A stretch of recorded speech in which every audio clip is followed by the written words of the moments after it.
Acá estamos, en un santuario, en el santuario de la catedral, donde los santos vienen marchando y van a venir otros también, ¿eh? Y siempre con mi pareja de aire, con el padre Alejandro Russo, que es el rector de la catedral. Hoy vamos a hablar de una imagen que es muy cara para todos nosotros, que es la Virgen de Luján. Sí, porque cuando estamos ya a esta altura del año, que se acerca y que estamos y ya en la profundidad de la fiesta de Luján, todos recordamos, ¿no es cierto? Aunque también después la Virgen de Luján vuelve a tener como un protagonismo especial cuando llega la peregrinación en el mes de octubre, pero es la patrona de la República Argentina. Es decir, la patrona, acuérdense que los patronos los nombra siempre la sede apostólica, digo, ¿no? Pero a partir de una cierta popularidad que tienen, ¿no? La Virgen de Luján, misteriosamente y humildemente, calladamente, con una imagen pequeñita, sin nada de ningún ruido externo, no ha dicho ni una sola palabra, porque no es una aparición con locución, sino que es simplemente aquel milagro que se guarda en la memoria histórica, aquel milagro en donde aquella carreta, que iba caminando desde el puerto hacia distintos lugares, se detiene ahí cerca de lo que hoy es Luján, en ese camino del Virrey. La carreta con la carroza se detiene y no puede seguir caminando. Los bueyes tiran y no dan abasto. Se saca todo lo que tenía la carreta encima y la carreta tampoco sigue caminando. Vuelven a cargar y se dan cuenta que hay al final una pequeña cajoncito que había quedado adentro. Entonces lo sacan y cuando ese cajoncito se saca, la carreta avanza. Cuando el cajoncito se vuelve a poner, la carreta se vuelve a detener. Y así varias veces hasta que lo abren y se encuentran la imagen de la pura y limpia Concepción, que enseguida se va a llamar del río Luján. Ahora te hago una pregunta. En ese momento que la encuentran, ¿quién la había puesto ahí adentro? No, la mandaban de Portugal, porque una imagen que iba al Brasil y la otra que iba para Santiago del Estero eran para capillas que venían de distintos lugares, ¿no? Venían de Portugal, pero para capillas, eran imágenes simples, es decir, como para fundar capillas muy humildes, no eran nada, si de hecho hubo que protegerla y todo, ahora después de tanto tiempo hubo que ponerle como una especie de encofrado de plata para que no se rompa, porque es de terracota. Ah, sí, sigue siendo de terracota. Sí. La imagen auténtica, que es la que está en Luján, en el altar mayor, es de terracota y es esta, pero ha sido como encofrada en un pequeño recubrimiento de plata para que la Virgen no se rompa, porque se iba a desintegrar ya prácticamente. Aquí en la catedral del Cardenal Copelo quedó una pequeña reliquia. Al momento de encofrarla se habían caído ya algunos pedacitos de la imagen, y en un relicario chiquitito hay una pequeña reliquia, o sea, una pequeña trocito de la imagen esta original, ¿no? Y desde ese momento ha ido como una especie de progresión permanente la devoción, ¿no? Ahí está el tema del negro Manuel, que era esclavo, y en ese momento él, cuando ve esto, comprende en su intelección que es un signo de Dios y empieza a cuidar la Virgen. ¿Cómo aparece el negro Manuel? Estaba ahí entre los esclavos de los que iban trabajando, es decir, del hombre que tenía a su cargo el traslado de bultos del puerto. O sea, que era un esclavo. Un esclavo era. Cuando él tanto insistió, parece ser que entonces ya el dueño de él le dice, bueno, que se dedique a la Virgen. Por eso esa frase famosa que se aparece en las estampitas del negro Manuel, yo soy de la Virgen nomás. Ajá. Es decir, porque los esclavos eran siempre de alguien, y él terminó como siendo esclavo de la Virgen. Él la pone y la tiene ahí primero en su casa, es decir, en una especie de su casa, donde estaba parando, porque los esclavos no tenían casa, y entonces y la van poniendo, la gente empieza a rezarle, porque el negro va contando qué había pasado con la carreta esa y que se había detenido, y después ahí él mismo se da cuenta ya, antes de cambiarla de lugar, que pasaba algo raro, porque ya le habían puesto una especie de manto él, no este vestido que tiene ahora, que es como si fuera la bandera argentina, sí, ¿no? Pero le habían puesto como una especie de manto, en donde a la mañana la Virgen aparecía todos abrojos pegados.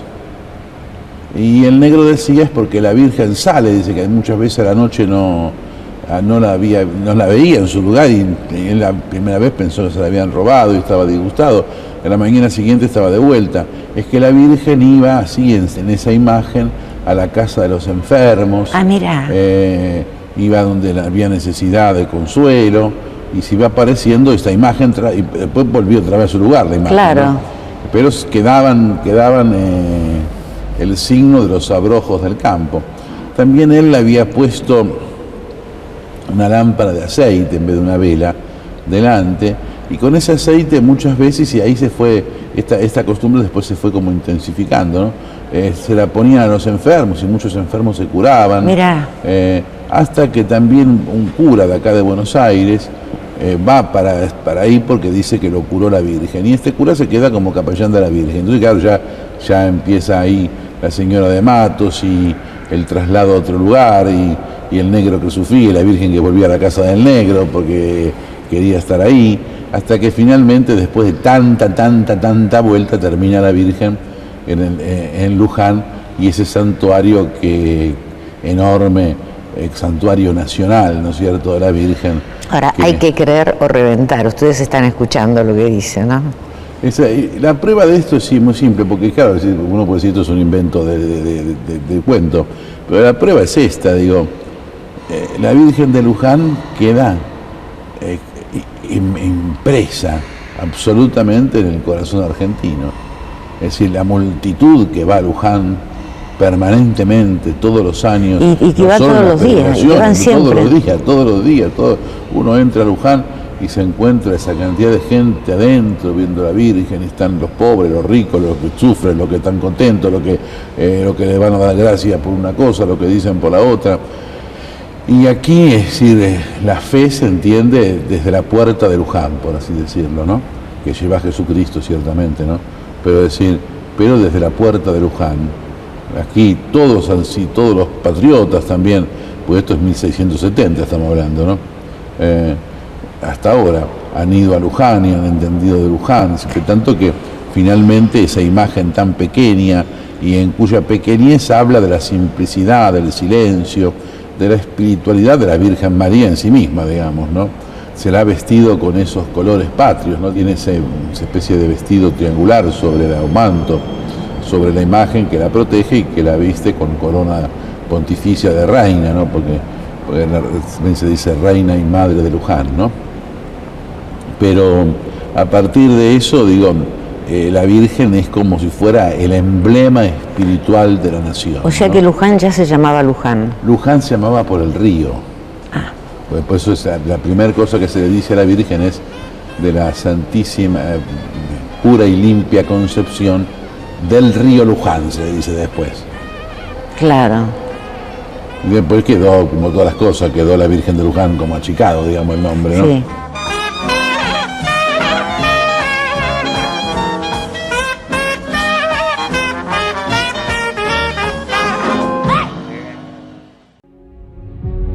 Gloria al Padre, gloria al Hijo, gloria al Espíritu Santo, como era en un principio, ahora y siempre, por los siglos de los siglos.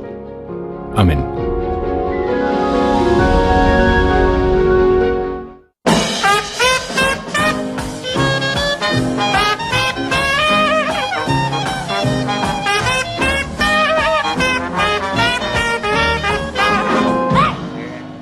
Vos sabés que a mí me pasó, ¿eh?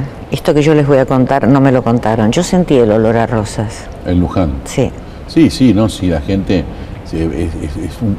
Luján, uno podría decir, es un milagro permanente. Sí, aparte porque yo iba acompañada por mi marido. Primero pensé que habían tirado perfume. Sí, por el piso, lo que fue. Yo pensé, entonces buscaba y no veía a nadie que estuviera limpiando. Le digo, ¿vos sentís? Y me dice, no. Y era un olor a rosas que te envolvía. Es como una situación de encuentro ordinario del pueblo con la Virgen Madre y de la Virgen Madre con el pueblo. Luján tiene ese acento, ¿no? Es el pueblo argentino y es la Virgen. Y ese pueblo que se da, que ocurre en la iglesia, pero es lo que hace a la iglesia presente en todo el país, ¿no? Porque aunque haya otras advocaciones muy importantes, como es el Valle, como es Itatí, ¿no es cierto? En la impronta histórica, o después también la Merced, el Carmen, digo. Pero la Virgen de Luján es como la llave que abre las puertas del corazón, pero también las puertas de la casa, porque yo me acuerdo en misiones, a veces, no en misiones el pueblo, sino en misiones, misionando, digo, ¿no? Con los chicos del colegio, con grupos de la Acción Católica. La gente cuando ve llegar los misioneros un poco desconfía porque no sabe quiénes son. Claro. Pero muestra, si uno lleva la imagen de la Virgen pequeña o la estampita de la Virgen de Luján, inmediatamente la puerta se abre. Vos sabés que a lo largo de la ruta, cuando uno va para Mercedes, sí, vos ves permanentemente pequeños grupos de gente caminando. Sí. Un poco depende de la época del año, pero es verdad. Ahora se han subsumido más esas peregrinaciones en la gran peregrinación del primer fin de semana de octubre, ¿no es cierto? Fíjense que eso fue una cosa espectacular también, porque en ese momento la Iglesia había acabado de terminar el Concilio Vaticano II, ya habían pasado unos años y estaba como asentándose, ¿no? No es que había un desprecio a la Virgen ni tampoco, pero es como que querían reordenar, purificar, equivocadamente, lo que se llamaba y lo que se llama la devoción popular, ¿no? Y alguien, un sacerdote de aquí, de la Arquidiócesis de Buenos Aires, dice, hay que ir caminando con los jóvenes a Luján. La primera peregrinación de esta fueron bastante jóvenes, pero esa peregrinación después fue creciendo. Impresionante. Pero impresionante, ahora tanto que no se puede saber porque el número se dice 1 millón, sí, pero nunca es exacto porque no se sabe. Y además es permanente, empieza el sábado a la madrugada, el viernes a la noche a caminar la gente y sigue el domingo, sigue caminando, es como que quedara un río humano uniendo Buenos Aires. 60 kilómetros de fe. No hay interrupción de eso hasta que no se acaba la noche del domingo, digo, ¿no? Sí, son 60 kilómetros de fe. 60 y pico de kilómetros, casi 70, ¿no? Porque de acá son 74 desde el Congreso, pero desde ahí deben ser 60, sí, es verdad. Permanentemente, y la gente va, reza, y ahí están todos. Yo me acuerdo que a veces siempre sale la voz de los loros que quieren ser mejores que los demás, ¿no? Entonces dicen, ay, esta gente no entiende nada, y ninguno entendemos nada. Claro. Sí, y todos somos, de la misma forma que todos caminan a Luján, todos también somos peregrinos hacia la eternidad, y hay gente que se bautiza, sí. y hay gente que no se bautiza porque no está bautizada, hay gente que se confiesa, hay gente que sabe rezar el rosario, y hay gente que no sabe rezar el rosario, pero todos saben decir que la Virgen en Luján es la puerta del cielo, la que lleva a Jesucristo, ¿no? Sí, es algo muy fuerte, porque aparte eso de que se da vuelta, ¿no? Cuando la Virgen se da vuelta. Vos sabés que hay una cosa increíble, que cada vez que entra algún amigo mío, entramos y se da vuelta para ver, para adelante. Sí, entonces sí, es una cosa muy fuerte. Posturas, es por un aparato mecánico, ¿no? Pero es como si te estuviera mirando. La Virgen tiene la iglesia grande así por delante, pero tiene de atrás el pequeño camarín, que el camarín es como una cámara pequeña, quiere decir, ¿no? Entonces para que desde el camarín se la pueda dar más cerca, y antes también se celebraba la misa, ahora creo que no, quedó como lugar de oración personal. También la imagen la dan vuelta y queda mirando, pero todo que uno la ve muy cerca, porque está como, el camarín es más alto, está más arriba, entonces se ve muy cerca, se ve casi ahí nomás. También ahora se acostumbra a llevar a la Virgen hacia abajo cuando hay alguna fiesta. En estos días también lo hacen cuando estamos cercanos ya o pasados de la Virgen, porque le cambian el vestido y se hacen esas pequeñas estampitas donde se ponen... ¿Y qué hacen con los vestidos? Antes se lo guardaban y se lo ponían como una exposición. Ahora se les hace como un sacabocados, se hacen miles de pedacitos y se lo pegan una estampita y se lo da a la gente como un signo, como una forma de tener en su casa la misma imagen de la Virgen, ¿no? Con razón. Era mi intriga, porque también algunas le cambian la peluquita. Bueno, esta no tiene peluca, porque eso es en la Veritatis, me imagino. Pero en la de Luján es como el mismo pelo, no está hecho de terracota, digamos, no le cambian nada. Y tampoco le cambian, no sé si le cambiarán la corona, porque debe tener, supongo que además de la pontificia que se le ha puesto en el momento de la coronación, debe tener varias y se debe cambiar, digo, ¿no? Pero no, o usar un año una, un año otra, porque son como obsequios, no lo sé bien, pero me imagino, eso. Te pregunto, las coronaciones, ¿todas las vírgenes se coronan? No. Algunas vírgenes son coronadas porque algunas imágenes de la Virgen, porque son así hechas por el autor, por el artista que las hace, ya están hechas con corona. Pero otras no lo tienen la corona y a veces se le agrega a la corona que puede ser pontificia cuando es por un decreto especialísimo del Papa, y que otras veces se la corona también con la corona que se llama diocesana, que es la corona que le impone un obispo en su propio territorio, ¿no? ¿Por qué? Porque la Virgen es madre, pero también la Iglesia la venera como reina y señora. Acuérdense el quinto misterio glorioso cuando dice que es la coronación de María Santísima como reina y señora de todo lo creado. La Regina. ¿No? La Regina, sí. O sea que lo puede hacer un obispo también. Sí, también. Y también podría ser de piedad que lo haga alguien sin ser obispo y vamos a poner, qué sé yo. Digo, cualquiera tiene una imagen de la Virgen en la casa y la quiere con corona, bueno, se la puede poner, pero no es un reconocimiento de la Iglesia, sino que es un acto de piedad de uno, eso, ¿no? Sí, eso te iba a preguntar, ¿no? Por eso te pregunté lo de las coronaciones, porque es como que la Virgen es reina. Tal cual, siempre, porque a partir del concepto, tenemos que pensar esto, a ver, en la liturgia y en la piedad y en el lenguaje cristiano, se introduce la descripción de Jesucristo como Rey del universo, ¿no? Tanto que la fiesta es una fiesta muy importante, que ahora es el último domingo antes de empezar el Adviento, y que antes era el último domingo de octubre, ¿no? Ahora es el último domingo del tiempo ordinario, el domingo 34, que después de ese empieza el primer domingo de Adviento. ¿Por qué se introduce? Porque son las figuras que se usaron en la historia, es decir, también el cuarto domingo de Pascua se le dice domingo del buen pastor, Jesús buen pastor, porque son figuras ilustrativas, el pastor, el rey, de lo que significa ese misterio de Jesús. Pero claro, ¿qué se usó? Se usaron las categorías que la gente podía manejar. La de rey se manejaba, aunque hoy día ya es medio... Es raro, pero se usaba y entonces la gente entendía. Ahora hay que explicarlo un poco, ¿no? Cuando uno habla del rey hay que explicar por qué es rey primero. Y después cuando uno habla del pastor también hay que explicar por qué se le dice pastor, porque son muy pocos los que ven a un pastor verdadero con las ovejas detrás, ¿no? Y cómo trabaja ese pastor con el rebaño. Lo mismo, insisto, pasa con lo de Rey. Los papas en el magisterio pontificio, al hablar de Jesucristo Rey, han hablado siempre de la Virgen María como reina, la madre del Rey. Reina, la madre del Rey. Entonces se introdujo ese lenguaje, y después sí, el Papa Pío XII, cuando define el dogma de la Asunción de la Virgen, lo que celebramos el 15 de agosto, que es la Asunción de la Virgen en cuerpo y almas a los cielos, instituye al poco tiempo también ahí la fiesta de María Reina, que la pone el día de la octava de la Asunción, o sea, el 22 de agosto, el 15 de agosto es la Asunción. Y en aquella disciplina litúrgica se usaban las octavas, y la toca con la mano, como hace la gente, ¿no?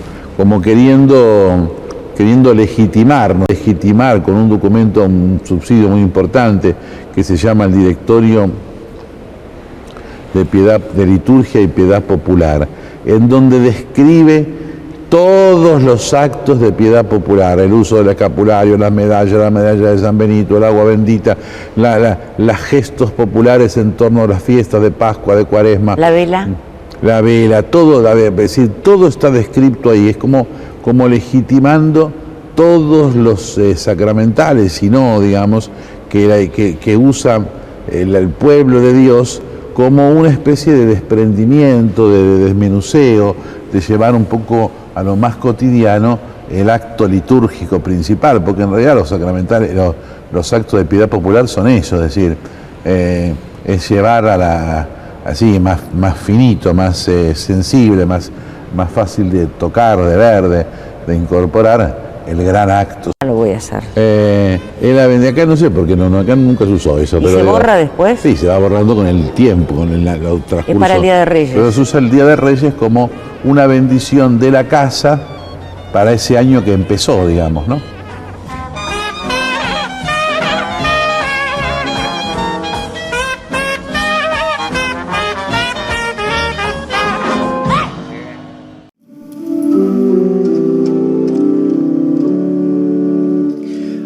Aprendan de mí que soy manso y humilde de corazón, y hallarán el descanso para sus almas.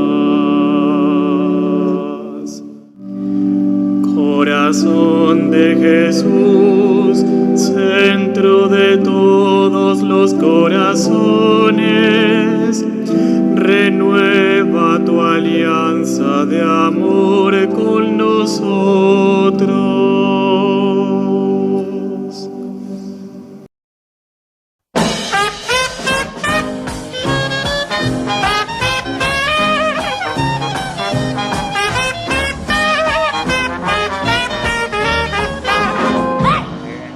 Ahora te pregunto una cosa, o sea, hay distintos crucifijos, está el del Cristo crucificado, hay unos que no tienen nada, solo la cruz. Son cruces esas, ¿no? Y Francisco tiene, no, porque vos decías que había que hacer una cruz en la puerta, tiene la cruz con el pastor, con la oveja. Sí, porque son cruces artísticas, no sé cómo aplicar.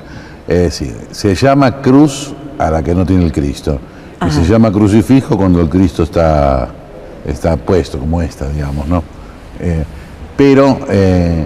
El pectoral del Papa es una cosa decorativa, es decir, está hecho artísticamente, aunque es sencillo, pero es un diseño que han hecho en su momento, que no para él, sino que a él se lo regalaron y él lo sigue usando. Él lo compró Monseñor Toledo, el secretario del cardenal Guarrachino, cuando lo hicieron obispo trajo 4, porque en ese momento el cardenal tenía 4 nuevos obispos auxiliares, que era Monseñor Aguer, Monseñor Frasia, Monseñor Rossi y Monseñor Bergoglio. ¿Cómo ¿no? se acuerda de Y todo? entonces, a medida que se iban ordenando, el cardenal había hecho comprar en Roma 4 anillos y 4 pectorales, que los fue repartiendo así, al tuntún, vamos a decir, ¿no? Y el anillo ese de plata que lleva el Papa en la mano, cuando no lleva el del pescador, porque hay veces que lleva el anillo del pescador, que es uno dorado con punta. ¿Es de oro? Es de oro, sí. Qué raro que se ponga oro. Sí, pero es el anillo del Papa, no puede cambiarlo, eso porque tiene que ser, porque es el anillo que no se tiene que fundir ni nada, porque es el que se sella las bulas con el lacre de las bulas y demás, digo, ¿no? Eso no quiere, no. En las grandes celebraciones lo tiene puesto el anillo del pescador. Benedicto XVI lo usaba siempre, pero los demás lo usaban solamente como hace para las grandes cosas. Tanto Pío XII, Juan XXIII, como el mismo Juan Pablo II, siempre lo tienen, digo, no porque hay que tenerlo, digo, pero hay algunos que lo usan permanente y otros que no. Digo, en realidad habría que usarlo permanente porque es el distintivo pontificio, digo, no, pero bueno, va a gusto de cada papa eso. Y entonces, ese anillo que lleva plateado con la cruz latina ahí, ese anillo y ese pectoral se lo compró ahí en el Borgo Pío. Y el hombre no sabía. Yo la primera vez que voy a Roma con Bergoglio hecho papa, voy al negocio y le digo, usted es en italiano, le digo, ¿usted se da cuenta que el pectoral del papa que se había hecho famoso es de acá? Usted sabe que me había aparecido, usted se acuerda perfectamente. Digo, Monseñor Toledo vino a comprarlo. Ay, sí, me dice el nombre, ahora me acuerdo. Dice, sí, Monseñor Toledo, dice, del cardenal Quarracino. Y así fue que le dio ese a él. Monseñor Agar tenía otro también plateado con rayas, qué sé yo, eran distintos. Monseñor Rossi tenía uno más grande, pero sí, compró 4 distintos y lo regaló. A este le tocó ese. Lo que pasa es que él nunca dejó de usar ese pectoral. Usó ese y solamente ese, ya sea cuando lo hicieron cardenal, ya sea cuando así se presentó también cuando lo hicieron papa, digo, ¿no? Sí, sí, sí. Que fue ese episodio conocido porque al papa se le pone otra cosa. Y dice, dice, yo llevé siempre este y me quedo con este. ¿Y el anillo lo mismo? El anillo, sí, pero relativamente, porque el anillo ese día salió con el anillo ese, sí, pero que es el que tenía puesto. Digo, ¿y los zapatos? Pero como se llama... El anillo tiene que usar el otro porque es una cosa oficial, no puede dejar de usar. Lo mismo pasó, por los zapatos también, no usó los colorados habituales, sino que usó los de él, con el pretexto de que eran, ¿cómo se llama? Ortopédicos, que algo tenía, ¿verdad? Se lo hacía la ortopedia alemana ahí en la calle Montevideo. Que le dejó el zapatero hecho, se murió el zapatero. No sé cómo fue el baile ese, sí. Hechos zapatos, pero cantidades. Yo me acuerdo que cuando a los pocos días apareció el hombre acá, un hombre grande era, y me dice, yo soy de la ortopedia alemana, de los zapatos, y bueno, entonces ahí nomás me parece que le mandó 3 o 4 pares, no me acuerdo. Sí, ahora. Y le volvió a mandar. Yo creo que fueron todos todos los zapatos a Roma, te digo. Después no sé cómo terminó el baile ese de los zapatos, pero si ahora habrá una de Roma que le hace lo mismo, no lo sé, digo. ¿Y las vírgenes tienen zapatos? Y algunas imágenes tienen zapatos, La Virgen, yo tengo una acá en la archicofradía muy linda, que está la Virgen muerta, que es una imagen poco usual, muy linda, imagencita, chiquitita, tiene zapatos esa puesto. Hay imágenes que tienen, yo creo que la Macarena también tiene zapatos. La Virgen de Luján no tiene. No, la Virgen de Luján no, porque no tiene los pies, digamos, no se lo ven, digamos. No le ves los pies. Él tiene una imagen de la Virgen de Luján muy importante en Santa Marta. Sí, porque la Virgen de Luján, a partir del momento de que la Virgen fue popular, se fue dando mucho el tema de hacer réplicas de la imagen. Y el que ha repartido réplicas por todos lados ha sido Monseñor Anunciado Serafini, que era obispo en ese momento, se decía, porque ahora es arzobispo, obispo de Mercedes Luján. Y Serafini iba por todos lados llevando la imagen de la Virgen, que era una réplica que se habían hecho con un molde que se había tomado de la imagen verdadera. De esa primera tanda de la réplica de Serafini es, por ejemplo, la que tenemos acá guardada, que es la que tiene el escudo nacional, que solo se saca contadas veces, principalmente cuando está el presidente de la República. Ajá.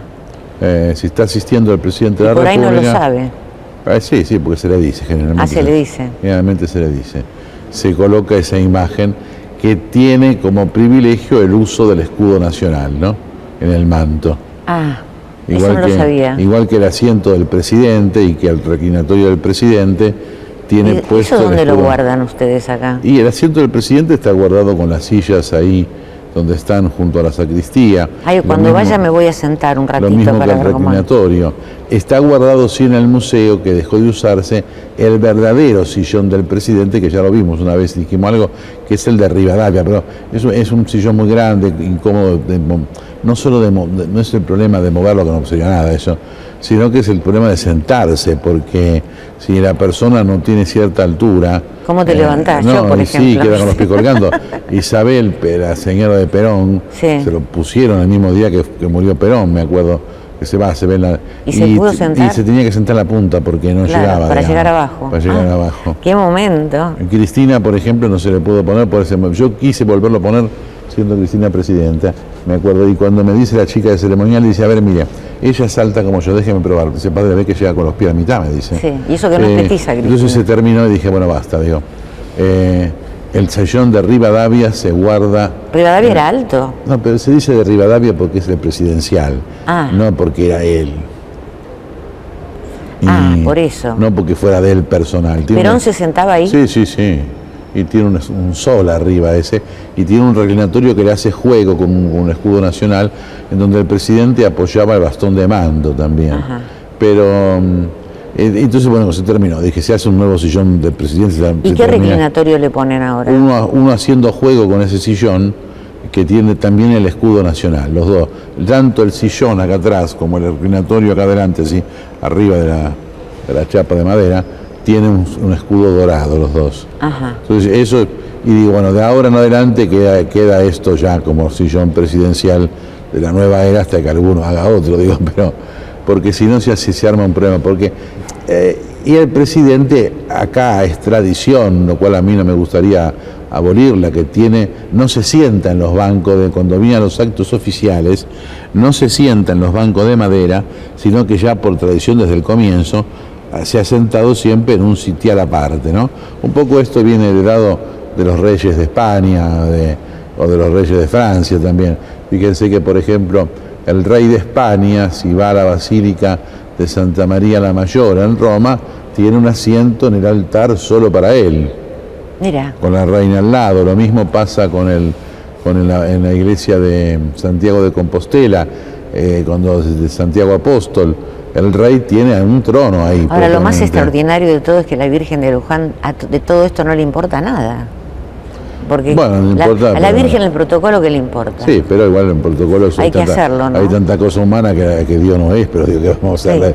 No, pero el protocolo hay que hacerlo. Y sí, es como la ropa, como todo, digamos. Decir, sí, las reinas son las únicas que pueden ir de blanco a verlo al Papa. Al Papa, pero digo, que el protocolo, la ropa, todo lo que fuera en el orden, y muestran cierto orden, y que tienen que ver con lo divino, y tienen que ver en el orden que es mismísimo, que es Dios. Si ustedes se fijan, un acto litúrgico del Vaticano, que es purísimo, digo, ¿no? Pero en cualquier lado, la misa tiene un orden, tiene una cierta gradualidad en los ministerios, en los ornamentos, en los sitiales que cada uno ocupa, que no son sitiales en cuanto reales o en cuanto de poder, sino que muestran ese despliegue de lo que significa el orden que procede de Dios, ¿no? Por eso digo, y de otro lado también es esto, porque nosotros no sabemos moverlo de otra forma. A veces la gente dice, ay, ¿por qué hacemos esto, hacemos lo otro? Y bueno, porque es la forma que tenemos de actuar. Qué sé yo, cuando hay un acto académico tiene una forma, y bueno, un acto litúrgico también tiene la suya, porque es lo que humanamente se expresa la grandeza de Dios, ¿no? Qué notable. Lo mismo ¿no? pasa con los vasos sagrados. Dice, bueno, ¿por qué no ponemos un vaso a la cocina? Bueno, sí, se podría poner un vaso a la cocina, digo, pero... ¿Qué son los vasos sagrados? Y el cáliz, el copón que se usa para la misa, ¿no es cierto? Todo eso es porque uno ofrece para Dios lo mejor. ¿Es convencional? Sí, es convencional, porque podrían ser de cualquier material, pero convencionalmente a este material se le da más validez que a otro, digo. ¿No te mamás un poquito con el vino de misa? ¿No es fuerte? El vino dulce no es rico. ¿No? Eso debe ser más barato. Depende, porque el problema es que el vino de misa tiene que ser vino puro de uva, ¿no es cierto? No puede tener aditamento. Pero no sé por qué costumbre rara es que él termina siendo el vino de misa dulce. Yo tengo que purificar enseguida, porque yo uso muy poco en la misa, pero porque si no enseguida a la mañana temprano sobre todo. Sí, hay que tomar vino a las 7 de la mañana. Sí, Mira, a mí me causa un poquito de acidez. Entonces, si enseguida purifico con agua, el tema lo arreglo, digo, pero por eso yo hago una cosa rara, yo purifico el cáliz, o sea, lo limpio antes de la comunión, antes de dar la comunión a la gente. Yo comulgo e inmediatamente lo que no está bien, digo, pero no me queda más remedio que hacerlo porque si no, esos 10 minutos que me duraría, o 5, 6 o 7, depende que dura la comunión, enseguida me produce una acidez rara. Ajá. Porque es vino es muy dulce, es licoroso casi, el que se acostumbra a usar acá, vamos a decir, ¿no? Claro, ¿en otros lugares también? No, en otros lugares es distinto. Por ejemplo, en Europa se usa un vino más blanco, más suave, más porque yo también dulce, pero más liviano. A veces, pero no hace falta. ¿No se mamarán de tomar vino a las 7 de la mañana? Dulce es acá porque da la gana, digo. No, pero sí, porque dicen que es mistela también. Ese estilo, sí. ¿Tiene mucho alcohol? Y tiene relación alcohólica, no altísima, pero tiene, sí, ¿no? Si no, porque como es puro, si no, no sería puro, digo, y va con la gotita de agua, ¿no? Que es apenas una gotita eso. Si no es para comer ese vino. No, y a mí no me... Bueno, pensar que uno lo toma... La gente piensa que es una cosa magnífica y no es magnífico. Es sí, la gente piensa que es un elixir. Sí, tal cual. Sí, la gente piensa que es una cosa magnífica, pero no es normal. No claro, o sea que vos te purificás después del vino. Y hay que purificar. Sí, por realidad se llama también porque en latín se dice la ablusio oris. Esa purificación, si ustedes se fijan, cuando la misa sigue, el cura mete agua en el cáliz y toma. Con eso lava el cáliz, pero también lava la boca, porque para que no quede partículas de Cristo en la boca y sean escupidas. Entonces se llama ablusio oris, es decir, ablusio de limpieza, oris. Limpieza de la boca, oral. Ah. Pero yo lo hago especialmente rápido para que no me cause acidez, digo, ¿no? Porque, claro, por eso, ya saben, cuando vengan acá y está dando misa ruso, cuando se toma el agua es porque se está enjuagando. Pero a mí me hace gracia porque a veces la gente piensa como para todas las cosas que todo es sobrenatural, que todo es como mágico, y no lo es, mija. El vino consagrado es la mismísima sangre de Cristo, es el mismísimo Cristo, eso es verdad. Pero que hay de ahí que no cause los efectos que causa el vino, no es verdad. Dejaría de perder una cosa sustancial, que es los accidentes, la apariencia, la forma de vino, digo, ¿no? Que es justamente lo que Dios no quiere que pase.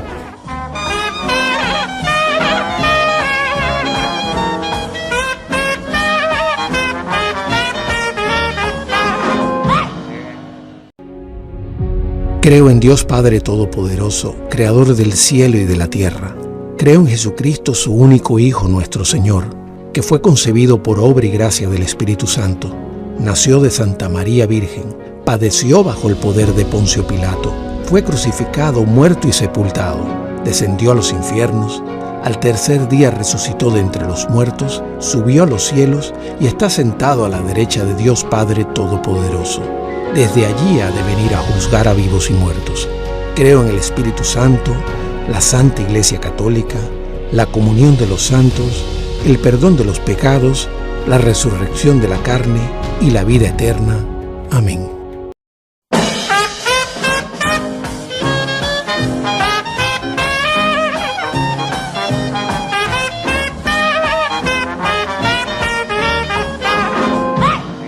Volvamos a Luján. Yo no sé si en la Argentina hay otro lugar de tanta convocatoria como la que tiene Luján. No, de tanta no la hay, de tanta convocatoria no hay. Pero hay hay como un trípode de la devoción mariana en la Argentina, que es Luján, el Valle e Itatí. Son tres advocaciones similares en la forma de aparecer, en la manera, simples, sencillas, populares, sostenidas por la devoción de la gente muy simple, desde el principio hasta ahora, y han sido como las tres bases en donde la piedad mariana se acentuó en la República, ¿no? Después se han sumado otros lugares y otras cosas, digo, pero es decir, si uno tuviera que hablar de tres lugares principales son estos. Pero de estos tres, como dice el canto, la mejor de todas ellas es Luján, digamos. Es Luján. ¿No? Les quiero explicar que estamos escuchando ruidos, porque estamos en un santuario. Entonces uno convive con las voces de la gente, distintas maneras de rezar, de pedir, de expresarse, ¿no es cierto? Sí, tal cual. Y además esta particularmente, que se escucha ahora un poquito más, a ver ahí, es el cambio de guardia de los granaderos a caballo. Yo cuando la gente, siempre hay un infeliz que que se molesta, ¿no?, con las Sí. cosas. En vez de entender la cosa como es, ¡ay, cómo hacen ruido dentro de la iglesia! Yo una vez estaba ahí y me di cuenta por la cara, no se da cuenta por la cara que pone la gente, ¿no?, que cuando está conforme uno está desconforme. Y vio ahí un viejo sentado en segunda fila como diciendo, en la iglesia no debería haber esto, ¿no? Se notaba, ¿no? Y yo digo, es el ruido de la patria, digo yo. Claro, estamos escuchando el ruido de la patria. Es el ruido de la patria que, al hacerlo como homenaje al padre de la patria, cuyo mausoleo se encuentra en la catedral, se convierte también en una oración patriótica. Este golpear de las botas de los granaderos, ese ruido de la voz de mando, esa marcha, a ver, Sí. ¿ven? Esa marcha, y es el ruido de la patria, pero el ruido de la patria que aquí adentro es oración, Claro, qué lindo, ¿eh? porque la patria también es católica, digo, ¿no? Qué lindo. Con esto que nos dijo el padre Alejandro, como siempre, tan locuaz, Tan boca vamos a abierta, tan despedirnos hasta locuaz. la próxima. Me ¿eh? van a ver.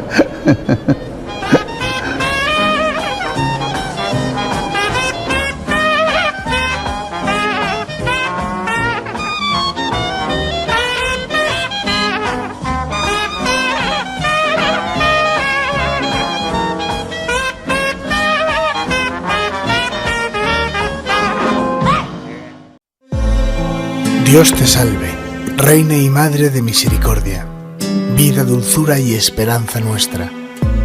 Dios te salve, a ti llamamos los desterrados hijos de Eva, a ti suspiramos, gimiendo y llorando en este valle de lágrimas. Ea pues, Señora, abogada nuestra, vuelve a nosotros esos tus ojos misericordiosos, y después de este destierro, muéstranos a Jesús, fruto bendito de tu vientre. Oh clementísima, oh piadosa, oh dulce Virgen María, ruega por nosotros, Santa Madre de Dios, para que seamos dignos de alcanzar las promesas de nuestro Señor Jesucristo. Amén.